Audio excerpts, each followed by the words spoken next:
The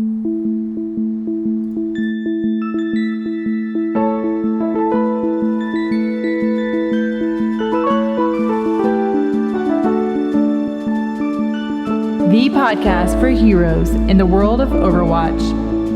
This is The Payload.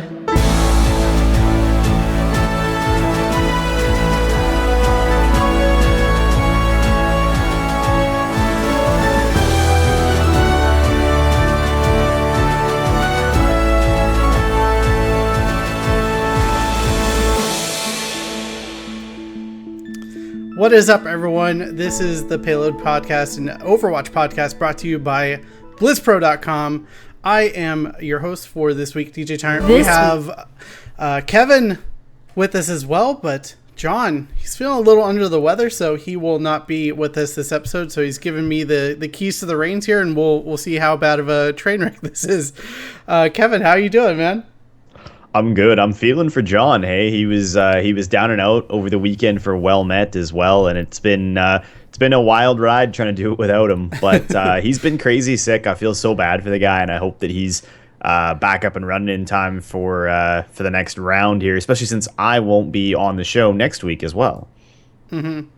Yeah, I won't be as well. I have family in town, and we're going to a little vacation away, so I'll be gone next week. But let's talk about our week a little bit in Overwatch. I didn't get to play as much as I would have liked, but I did get my internet on Friday.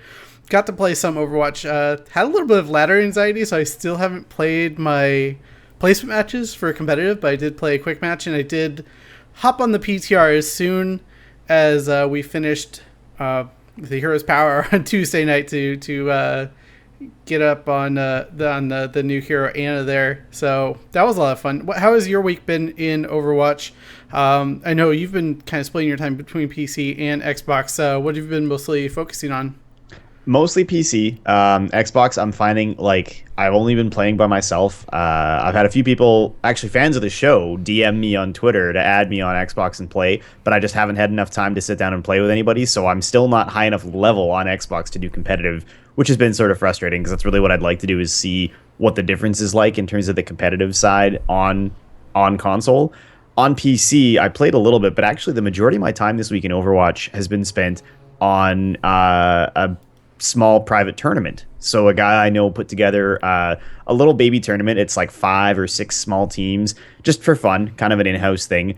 And he tagged me to help out with the casting. So we've been actually streaming it on Twitch, and we had like 45 or 50 people tune in and watch it for the episode, or the round we just did on whatever night that was, like Monday or Tuesday. It's been cool. It's been fun. It's a super hard game to cast. There's so much going on, and you want to feel like you're saying something other than just reading off the kill feed. But it was cool. So I did a little of that, and I'm finding that it's a great game to blow off steam when I need like a little short burst of something, especially on console. If I need to just not be in front of a computer for a while because I sit and work on this machine all day, nothing makes me happier than to like sit on the couch while I got dinner in the oven and just play 2 games of Overwatch. And I love it. It's definitely been, especially because it's so easy to just jump in, jump out, a really great like low stress game for me. So yeah, for sure. I hear you about the ladder anxiety thing, but at the same time, I'm kind of like, nah, I play Overwatch for fun. Like, it's not a game that I'm ever going to be good enough at to be competitive. So this is 100% like,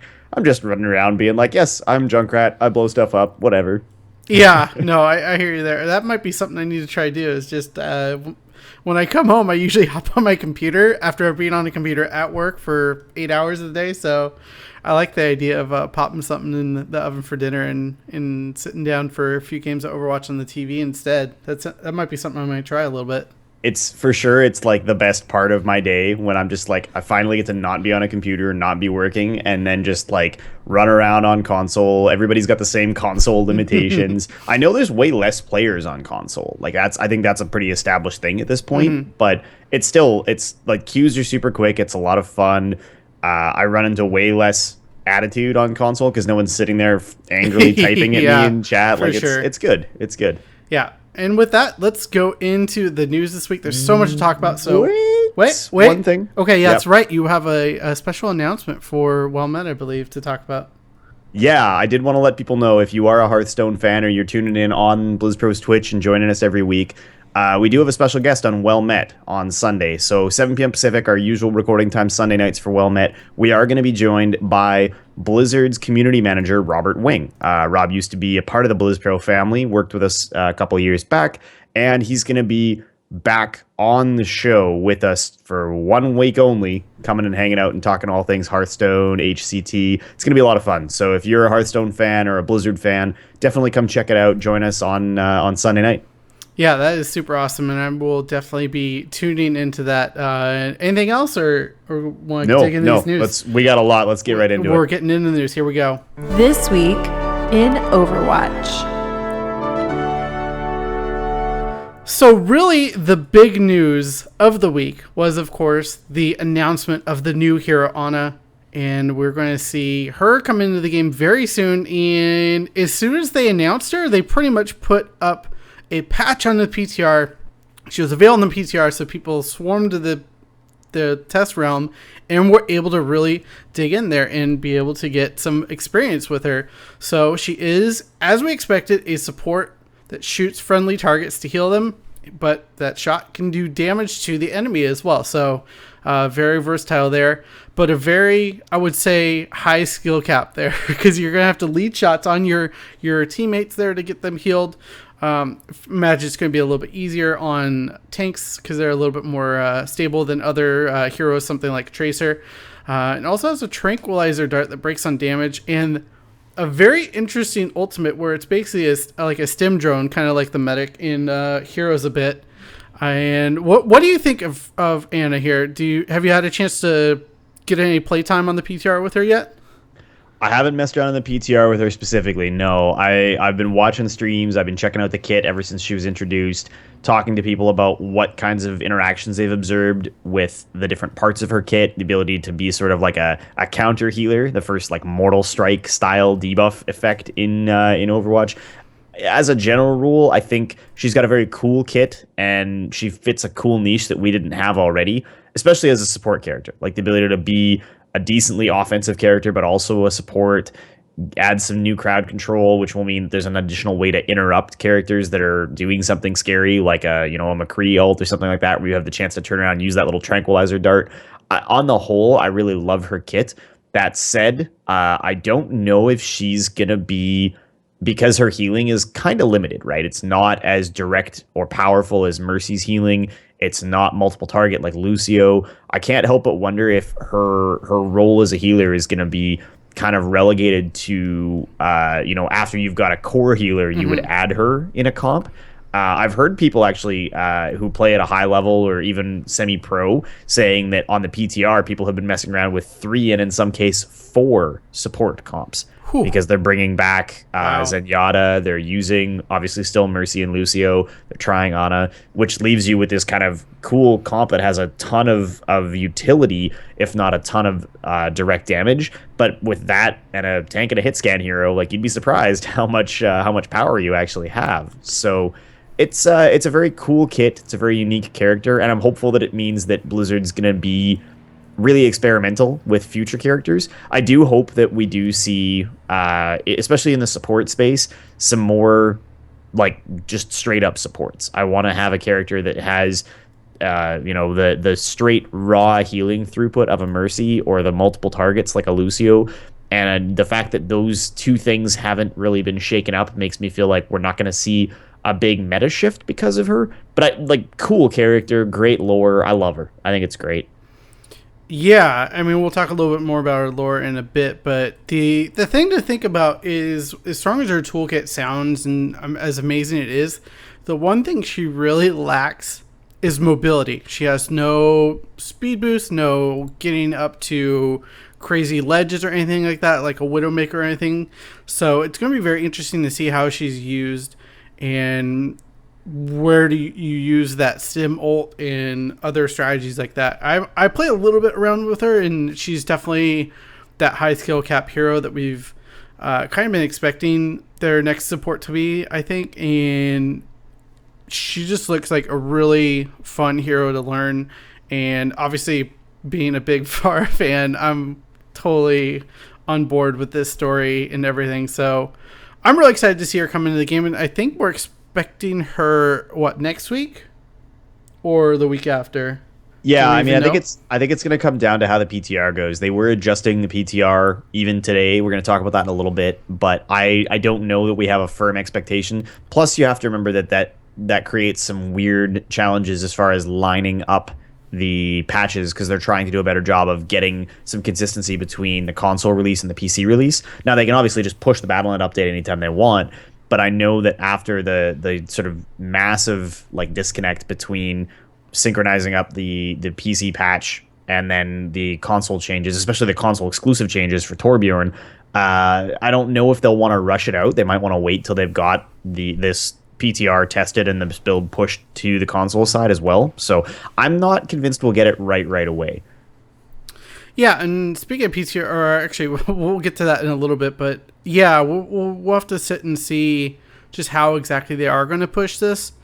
And I'm just really excited to see this patch just because of the amount of changes that are coming. We're going to talk about those in just a moment. But they did also mention for players who are kind of wanting to be a little crafty, don't hoard your loot boxes in some grand scheme that you think you're going to get any skins for Ana. They spawn the what you get from the loot box spawns the second you buy them. So she's not in the game. You're not going to be getting any skins for her going forward. Anything else on that? I mean, that's kind of on par with what they've done for other games as well. Yeah, I mean, the argument kind of slices both ways, right? On the one hand, if you happen to be the type of player who's already, sunk some money and some time into Overwatch, and you've got a large portion of the existing, skins, voice lines, sprays, whatever, you could choose to buy some loot boxes and build up some additional currency towards stuff for Ana. But if you're hoping to open boxes that have skins for her or content for her, you don't want to buy or earn them until she's actually available in the game because the contents are generated at the time of acquisition, earning, purchased, or otherwise. So hopefully no one raced to try and throw a bunch of money down for loot boxes thinking they just sit on them and wait to open them until Ana was released, because that will end very poorly for them. Yeah, that will definitely end very poorly for them.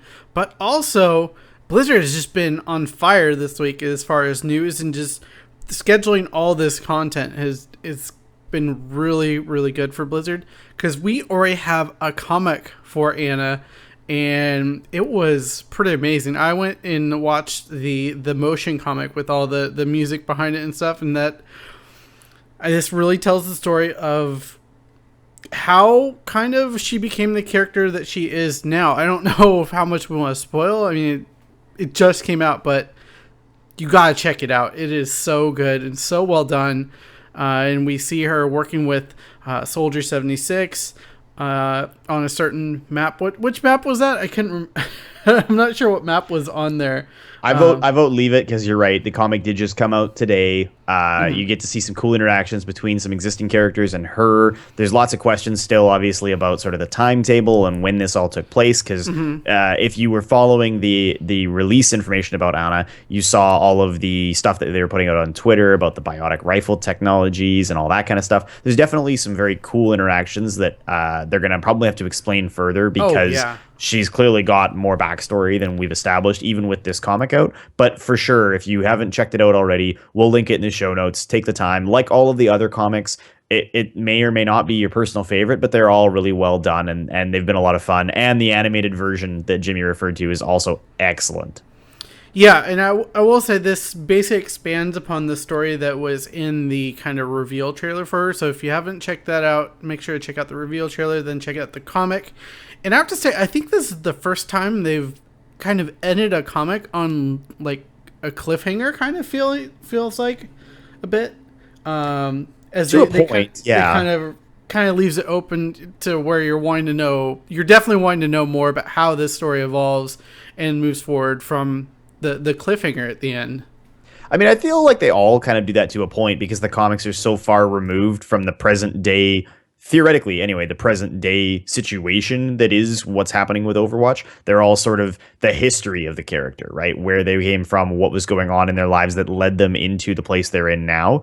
So in that sense, like I go back and look and think, lots of them definitely left you wanting to know more. I felt like I had that exact same reaction to the Reinhardt one, where you're kind of like, okay, this is a very particular snapshot of his life and his history and kind of where he ended up.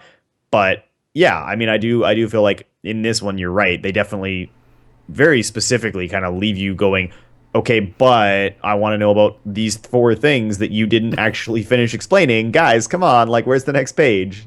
Yeah, most of it. I'm sure there's going to be more expanding upon that. But let's dig into this PTR now. They did put out the PTR on Tuesday with the release or the announcement of Ana as the new hero here. The quick rundown really is, Kevin, why don't you run down the kind of the quick overview of what exactly is changing? There's a lot to digest from this patch. What can competitive players look into? What can Diva players look forward to in this patch coming in? Yeah, there's a ton of stuff on the PTR. If you haven't had the chance, we'll actually link the patch notes in the show notes, and there's instructions in there for you on how to access the PTR through your Battle.net client. But in general, there's a couple of very key things. You can go through the entire patch notes yourself, but they're testing a change to have the overtime fuse be shorter. And once a period of 20 seconds or more has passed during overtime, they're testing longer overtime spawn timers. So if you die during overtime, it will take you longer to respawn. Competitive play is going to a one hero limit, and we'll circle back to that one because I think that's a good discussion topic. Ultimate charge can be generated now by self-healing. So if you're playing a Soldier 76 or a Bastion or someone who can self-heal, that will affect your ultimate charge, but they've also compensated for that by increasing the amount of time it takes to charge those ults. So if you are a character who can heal yourself, you'll probably find that it roughly works out in the wash, but you can now affect the rate of your ultimate charge with that self-healing, so there's specifically value to it. Diva, massive rework on Diva, including huge changes to how Defense Matrix works. It's a totally different ability now. It has a 1 second cooldown instead of that 10-second cooldown, but it uses a resource meter now, and you can keep it active for as long as you're using whatever hotkey you've got it assigned to, and can toggle it on or off. Totally different ability. I think going to make her very, very powerful. And as if that wasn't enough, she also can't self-damage with her ultimate anymore. So you can throw your ult out and you don't have to now run away from it or try to avoid line of sight. You can be right in there in the mix with it, trying to bring down a target and staying on a point. Yeah. Which I think makes her very, very scary compared to how she used to be. Yeah, because most of the time, once you throw that ult out, once it explodes, you're getting the ultimate charge back, and you're able to get back in the mech almost immediately, generally. And the other thing that I think it's still in, I haven't gotten to check out the patch notes today, but I believe they dropped the amount of time it takes till it explodes, so it dropped from like 4 to 3 seconds, so the explosion comes out faster. So there's definitely going to be a couple weeks or days maybe to readjust to that ultimate. It's going to come out a little faster than everyone expects, which should be well, I mean, it comes out faster, it charges faster, and Diva's going to stay wherever it is and continue to apply pressure alongside it. It's a big change. Like, it's probably among the more significant changes that's happened to any character's kit since the massive rework on Zenyatta's orbs, which was back in the end of beta. Like, it's a big change. We're not done, though. There are some other things here as well. McCree is getting a massive increase to his damage drop-off distance. So from testing on the PTR, people are saying it looks like it's doubled from about 15 to about 30 yards, which means that he's now effectively a really great counter to things like Pharah, because you've actually got the ability to deal that damage at range and take a target out because his damage is still so high at such long distances. It actually deals less damage at ranges beyond that now, so it's way less effective if you're trying to just pick somebody off from like clear across a map. But if you're in that sort of mid-range, like Soldier 76 style distance, he's going to be very, very scary again. And last but not least, big changes to Zenyatta. The travel time for both of his orbs, Harmony and Discord, has been massively increased. And when he uses Transcendence, it also now heals for an additional amount. It's healing for 300 a second instead of 200. And also speeds Zenyatta up, so he actually moves faster while ulting. There was an adjustment made to the PTR today. We don't know if this is final or not, that tweaked his damage down a little bit. At least on his standard attack. His left mouse button, like regular fire, is down from 45 to 40.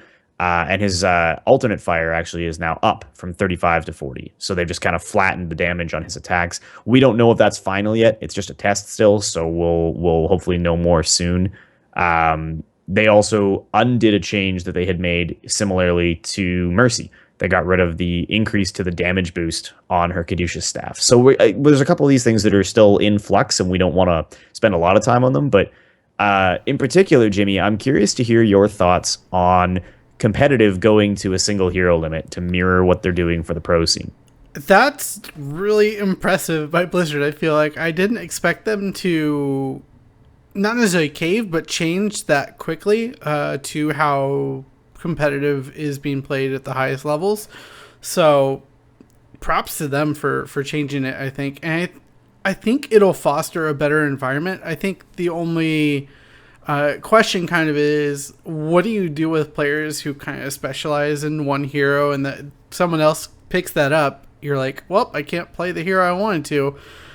I feel like over time that'll get better as people get more experience with other heroes, other roles going forward. But I can see that there is going to be a little bit of frustration. Hopefully not too much negativity because of that, where people are like, oh, I didn't get my hero, I'm quitting out, F you guys. But we'll see. I think it's good for the health of the game. It's going to be rough, I think, the first amount of time here, but going forward, I think for the life of the game, it's going to be a very, very positive change. I'll be honest, I've really come around on this one hero limit. I think if you listened early on into some of our episodes, I was totally against one hero limit, and now after watching competitive for a while, I think it's a good thing going forward. I know we talked about last week the whole diva stacking strat being just obnoxious, and that'll eliminate a lot of these concerns that people have going forward. What do you think? I know we've all kind of been talking a lot about one hero limit since before launch.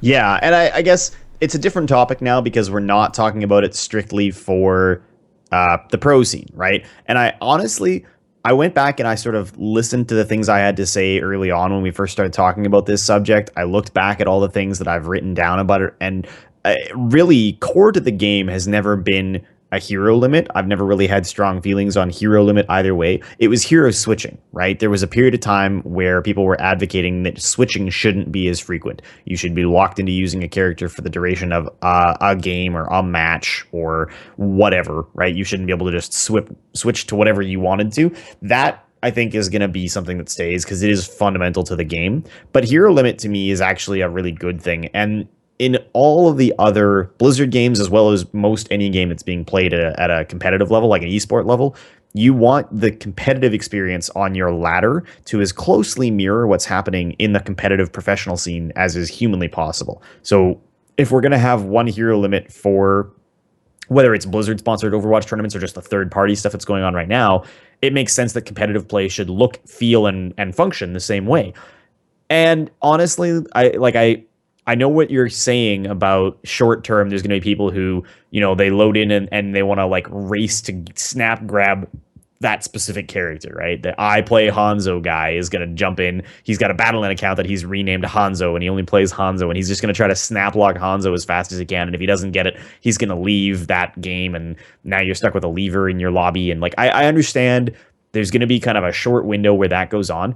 Honestly, though, I mean, this game isn't for those people. And I hate that I'm saying that. I hate that that's the position I'm taking on this. Well, competitive isn't for those people, maybe. Sure, okay, but that's sort of my point, right? If you load into competitive, you shouldn't be going into competitive with the attitude of I only play support, right? Like even picking a role, I think, is too narrow for what you should be doing when you load into a competitive game. You should feel comfortable playing multiple characters from multiple roles. You should know all the kits well enough to be able to make a decision. And like, if your team says next person who dies, we really need a soldier. If you're the next person who dies, like, you can't go, oh, I'm not good at soldier. Like, that's not gonna fly if you really want to get the most out of this game that's possible. It almost makes me think kind of how in Hero League and in Heroes of the Storm, you have to be flexible. You have to be able to play multiple roles. It's going to be kind of the same mindset you're going to have to be able to play competitive at a high level. Yeah, it's one thing to say, guys, I'm really not very good at controlling the mobility of Winston, so I'm going to grab a Roadhog. Like, okay, maybe that's not ideal. Maybe you really wanted the Winston for whatever reason because you're hoping to charge his ult and use them to, knock somebody off of a point in a King of the Hill style game or something. Like, I get it. There's a best character for every situation, but you can't not be willing to at least experiment with new characters or different roles, loading into the game and saying, no, I only play Reaper. Like, I'm sorry, that's not what this game is. And if that was your expectation or that's how you're playing in competitive, you're doing yourself a disservice because you're not experiencing the fullness of the game. And ultimately, that's going to leave you probably lowering in rank and competitive as you slowly just kind of slip ranks for being unwilling to work with your teammates and play a cooperative game. And if you embrace the game and if you embrace the idea that hero switching is important and one hero limit means you're going to need even more flexibility than you did before, you can have a lot of fun with it and people will be really positive. But if you're going to be that person that takes it out on your teammates and says, no, I'm only playing if I can play Hanzo or whatever, like that's really rough. So I'm hoping that for the most part, we'll see people, get over this change and for sure just really embrace it. Yeah, and I think for people who might be concerned about the timing of this, I know we were talking about when does this patch maybe come out. One hero limit will not be going into the game for competitive until the next season, I believe. Was that confirmed? Now I'm actually like second guessing myself. I'm not sure. Yeah, so all of the changes to competitive will be done on a seasonal basis. Mm-hmm. So we're not going to see one hero limit immediately. We're not going to see coin flip go away immediately. Like all of that stuff is seasonal, and the first season isn't super long anyways, right? Like yeah, we'll be it's over in like 2 weeks, 3 weeks, I don't know. it's reasonably soon. Yeah. Like it's not a long thing, so I don't think it's worth people getting super stressed out about. But at the same time, if you've got serious feedback, like if one hero limit is something that you are adamantly opposed to and it violates what you think the game should look like, or you want to propose an alternative or get involved in the conversation, there are outlets for you to do that. If we were super opposed to it, we'd be saying right now, this is terrible for Overwatch, and that's feedback that Blizzard's going to hear. So, put your thoughts together in a coherent, meaningful way. Get on Reddit, get on the forums, get out there and speak your mind and let them know what you think. I personally think they've made really positive changes here, and I think the feedback that they're seeing and what's being discussed, especially for people who are playing at a higher level, who are playing competitively or even professionally, they definitely need to look at that feedback, and that feedback has been, this is super good for the game. It makes it easier to play, not easier, but like more effective as a player for you to know there's only one set of ults you have to keep track of. It's easier to spectate, which makes a better viewing experience for you and I sitting at home. Overall, I think this is a good, healthy thing for the game. And if that's what they're going to do for people who want to play professionally, the competitive ladder should reflect that and be a place where those players can train and practice and where new players can get good enough to maybe get involved in that. Yeah, most definitely. And speaking of feedback that we've seen actually on Stir's stream, Jeff Kaplan and a couple other members of the Blizzard dev team actually hopped on his stream and were basically did an impromptu Q&A, it seems like, and someone was kind enough to put this all in a great post on Reddit. And some of the things we already discussed about the Mercy's damage boost.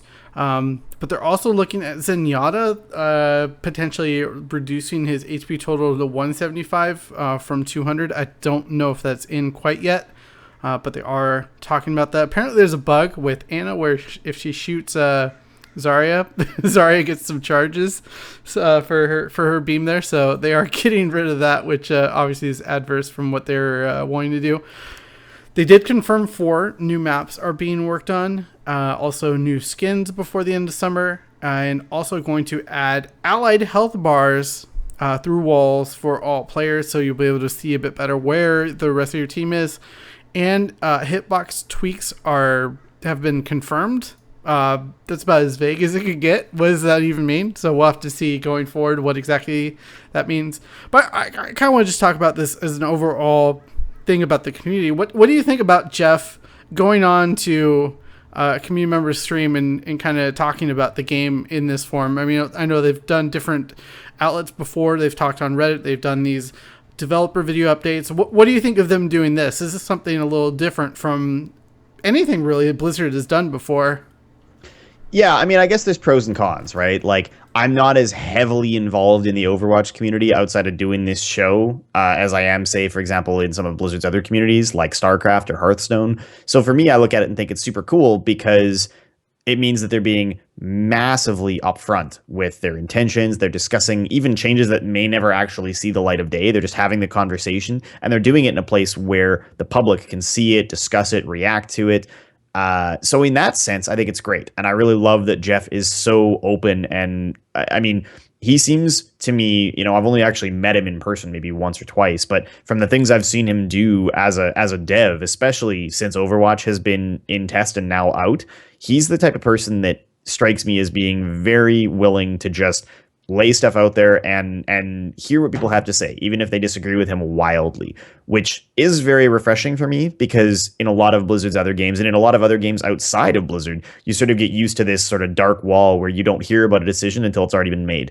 And I, as a gamer, I really enjoy having the ability to have the conversation about changes before they're made, even if I don't specifically get to give the feedback and I don't, like, if my voice doesn't get heard or my suggestion doesn't get used, it's nice to know that the conversation happened and that it wasn't done behind closed doors, right? Because games right now have changed, right? The whole gaming community is so invested in the outcome of what a game looks like, especially with esports and everybody watching or streaming or being involved. You want to feel like the game is moving in a positive direction for everybody, including yourself. So getting to see kind of what the conversation looks like as far as balance changes or ideas or content creation and the schedule of what's coming up, I love it. I dig it. Having said that, I can understand where somebody might be upset that it was done on this person's stream and not that person's stream, right? Like, it could be one of those things that you have to walk the line of if we as a community accept that he's going to do this and it's a good thing, you have to just let that feeling go. Because if you're the person who, he wasn't on your stream and you're mad about it because you could have used those viewers or you could have used that attention or whatever, like that's what that type of feedback and saying that kind of stuff and being upset about that will be what stops him from doing it at all. So I think we as a community have to look at it and say, no, this is a net positive. We're really happy that he's doing this. Don't shut it down. Don't be mad. Embrace, again, just be really happy that we have a dev team that's being so forthright with us and telling us all these things. That's what I want to take away from it for sure. Yeah, most definitely. And I think it's really good that they're getting out there and really being very proactive with the community. And like I said, with the change to 1 hero limit, I was surprised at how quickly they were willing to pivot like that, because they were so adamant before, it goes against the design of the game, it goes against how it feels. But having these conversations is what makes for a great community. And I'm really glad to see Blizzard really stepping it up here and doing this. Yeah, and even stuff like the hitbox thing, right? The hitbox thing was this huge topic of conversation on Reddit. We know now from watching some people put up some images and showing off the tests that they've basically just shrunk the size of the hitboxes on most characters. The logic being originally that hitboxes were a little large because it could be very difficult to hit small, fast-moving targets, and Blizzard as a developer didn't want them to feel like it was really awful, like it was super hard to land important abilities. But obviously the inverse of that was it was in some cases too easy, and it was causing problems where people were being hit when they're clearly not visible, like fully around corners or below other things that broke line of sight. So like, this is definitely something where they just saw a ton of community feedback and went, you know what, like, yeah, okay, let's try it. Let's do other things. And we're having those conversations, and you know that they're hearing them. You know that they're seeing that feedback because we're seeing changes in tests that directly reflect the big topics in the community. Yeah, most definitely. We're going to move on to a couple other kind of, well, maybe not necessarily minor points, but some other news from the World of Overwatch this week. PlayStation 4 competitive players have noticed a little bit of a bug where their competitive progress was getting lost. This apparently has been fixed now, but Blizzard has come out and said they're not quite sure if they can reverse what happened there, but going forward, it'll be okay. So, yeah, what do you think of this? I mean, I'm glad Blizzard is getting in front of it. The end result is unfortunately not good for those players who are bitten by this bug. Yeah, so there's a thread on the European Battle.net forums where they've kind of gone through and explained that they isolated a bug that was causing competitive progress to be reset for a group of players. It won't occur any further, so no new players are going to have this problem on the PS4 platform. But the players who did lose their progress, that's being looked into. The developers are trying to figure out what they can do. There's no official update as of yet. Now, this is very recent. Like that post, I think, according to what I'm seeing here, was made in the last 12 hours. So Yeah, that was 12 hours ago.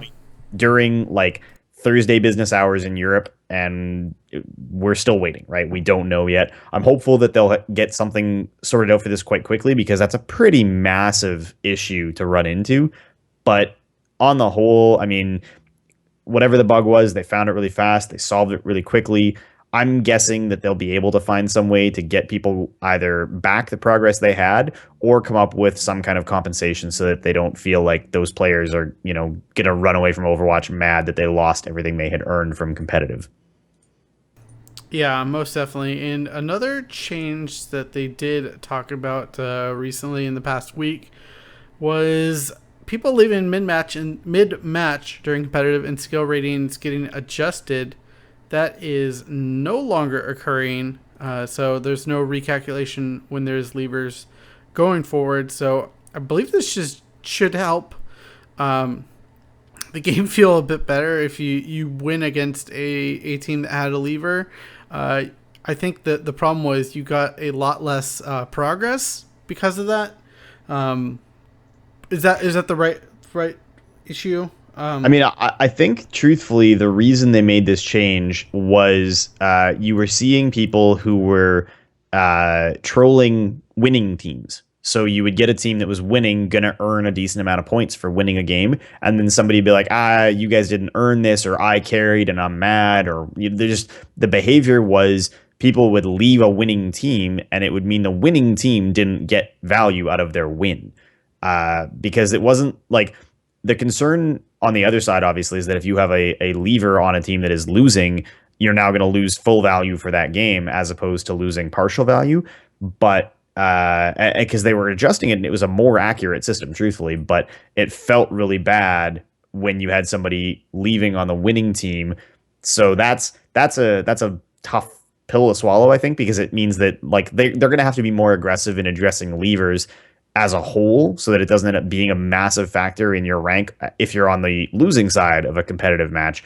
But for winning teams to not get trolled and have it not screw up meaningful skill calculations, I understand why they made this change. And it does, again, I think totally reflect them being really honest about reviewing community feedback, because they say openly, like, this is not as good a system mathematically, but it feels better. And that's what you guys have told us, so that's what we did. And that is that. So thank you, Blizzard, for being very open and communicative about Overwatch. I know it's going to really help the game going forward, but we're going to transition a little bit into some esports stuff. We don't have any tournament results to really report on this week, but we always have the meta report. We have the meta report number 18 that has come out here, and a little bit of changes here. We do have once again, because no hero, the one hero limit did come into effect, we do have one hero at the A tier, and of course it's Mercy. That ultimate is just so highly valued, so not a huge surprise there. On the B tier, we have Lucio, Reinhardt, Pharah, Soldier 76, and Zarya. So good variety of heroes there, and then kind of the rest is intermixed between the C through F tier here. What do you think of this meta report? What do you think it says about the balance of the game right now? Is Mercy still being kind of on the top here problematic at all, or just shows how much value comes from her kit? She's going to be top tier for as long as Res charges as quickly as it does. I feel like when I'm watching people play in an organized setting at all, you're just constantly waiting for them to maximize value on the Resurrect. And you expect them to try and really, get the double, get the triple. But honestly, most teams will just hit it as soon as somebody dies if they've got it up, because A, Mercy's being targeted down aggressively, and B, Res is a huge swing. For most teams, it's way more efficient than, running back after a respawn, even with a teleporter. It's way more meaningful than getting, a character to back away out of a fight and then come back in when they're healed back up. Like they just stay in, die, and they get rezzed. All their cooldowns are up. They're at full health. There's very little delay. It's very much, it feels like that is one of the biggest swings in the game is when a good res goes off. So it's tough, right? Like I think in a perfect world, I'd love to see that be a little bit less of a game changer because it is so powerful compared to so many of the other ults, especially on supports. But at the same time, I think you'd still run her even if she didn't have that ult. Like I think you would still want her kit, the direct healing, the ability to sort of fly around with your Pharah, the damage boost, like all of the things she brings to the table are so powerful. The res is kind of the icing on the cake. So I'm not shocked that people are taking advantage of that.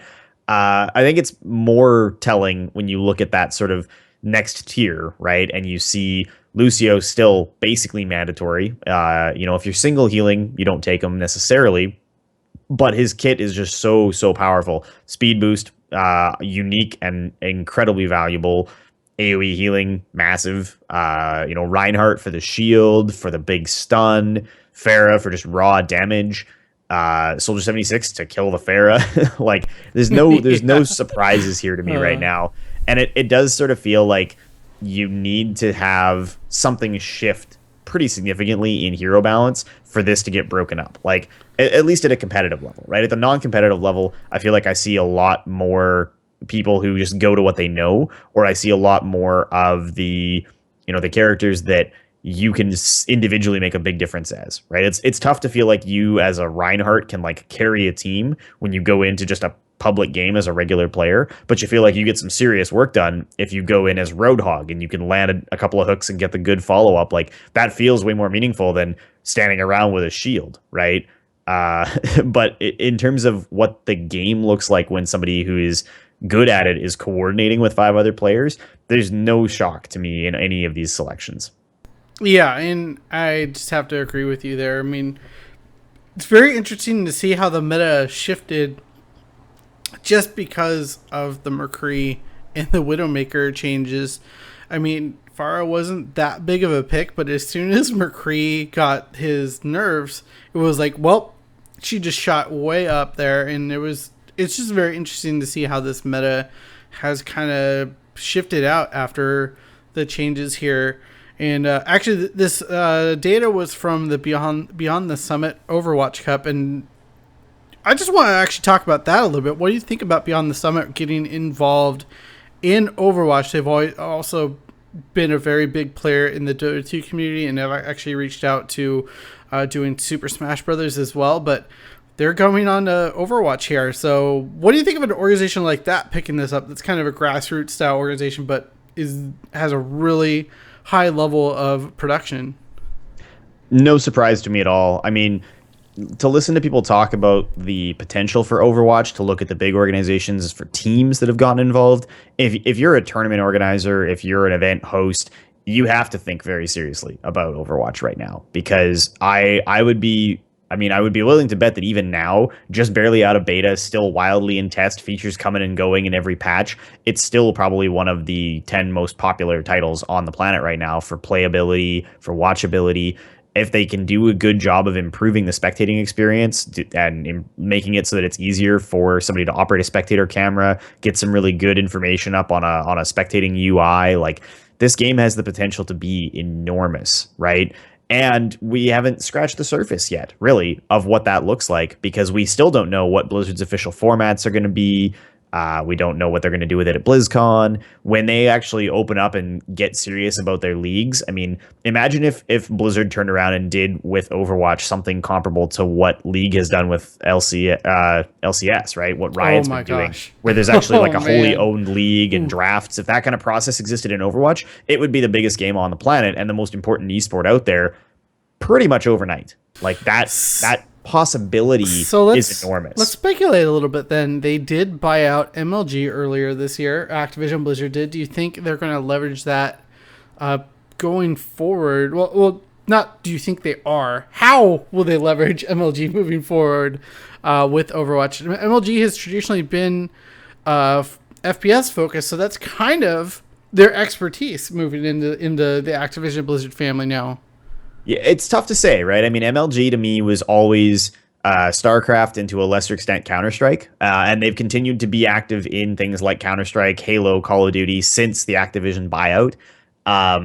That makes Overwatch look like a really natural fit. I know for a fact that Blizzard's esports team last year had basically committed to the two big growth areas for them being Heroes of the Storm and Overwatch. Now, at the time, obviously, Overwatch wasn't even in beta.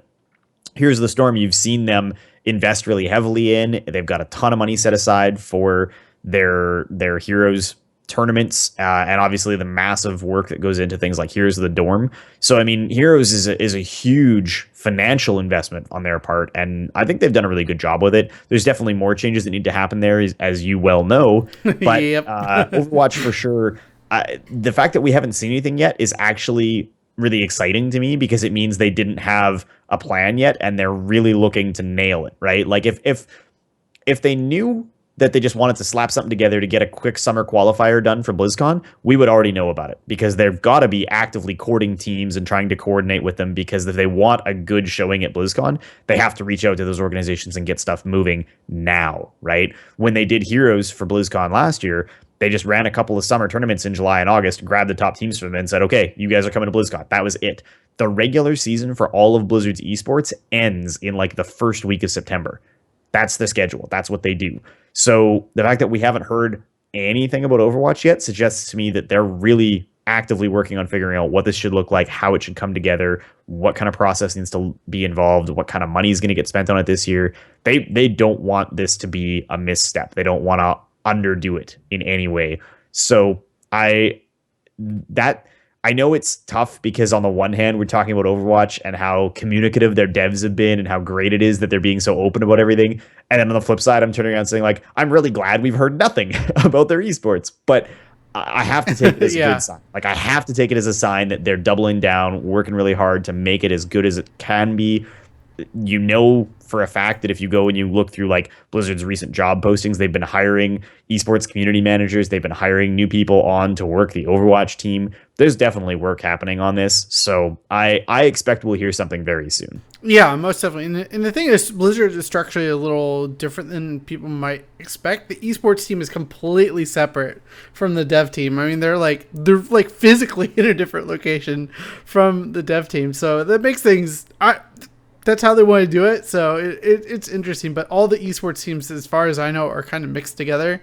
So it'll be interesting to see what they do come up with. And yeah, I imagine we've got to hear something soon. BlizzCon is a couple months away, basically, at this point. So 3.5 months, yeah, man. geez. It's super close. It is really coming up. But before we close out, we want to talk about competitive mode a little bit. We did check out Master Overwatch. They have pretty much the rankings for kind of the competitive teams here, and we're kind of seeing the top end top out around 85, and the low end is around the mid 20s. So we're really kind of seeing, we talked about this last week, I think, about how everyone seemed to be really close together in the 40s and 50s and some in the 60s. Now it's as more and more players are getting into competitive, getting placed, they are getting properly put into the rankings here, and we're seeing a much wider